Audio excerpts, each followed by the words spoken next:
हवाई सफर जानलेवा साबित होने लगा। तैयारों के हौलनाक हादसों ने लोगों के दिल दहला दिए। जहाज का सफर मुसाफिरों के लिए खौफ की अलामत बन गया। पिछले एक हफ्ते के दौरान दुनिया के मुख्तलिफ हिस्सों में 4 तैयारे हादसे की नजर हुए, जिनमें 217 अफराद जान की बाजी हार गए। 25 दिसंबर को अजरबैजान का तैयारा एम्ब्रियर 190 बाकू से रूस जा रहा था कि काजाकिस्तान के इलाके उक्ताओ में गिरकर तबाह हो गया। 39 अफराद हलाक हुए जबकि 29 जिंदा बच गए। जनूबी कोरिया के जेजू एयरलाइन का बोइंग 800-787 तैयारा मवान में लैंडिंग के वक्त खौफनाक हादसे का शिकार हुआ। अमले के 2 अरकान के अलावा तमाम 179 अफराद हलाक हो गए। इसके अलावा एयर कैनेडा -8 तैयारे के रनवे पर उतरते वक्त लैंडिंग गियर में आग भड़क उठी। हादसे के नतीजे में खुशकिस्मती से किसी किस्म का जानी नुकसान नहीं हुआ। इसी रोज बोइंग 800-737 तैयारा नॉर्वे के ओस्लो एयरपोर्ट पर हादसे का शिकार हुआ। डच मीडिया के मुताबिक तैयारे में सवार 176 मुसाफिर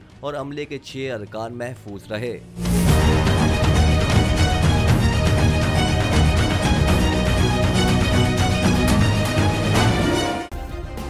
सब्सक्राइब करें और बेल दबाएं ताकि कोई खबर रह न जाए।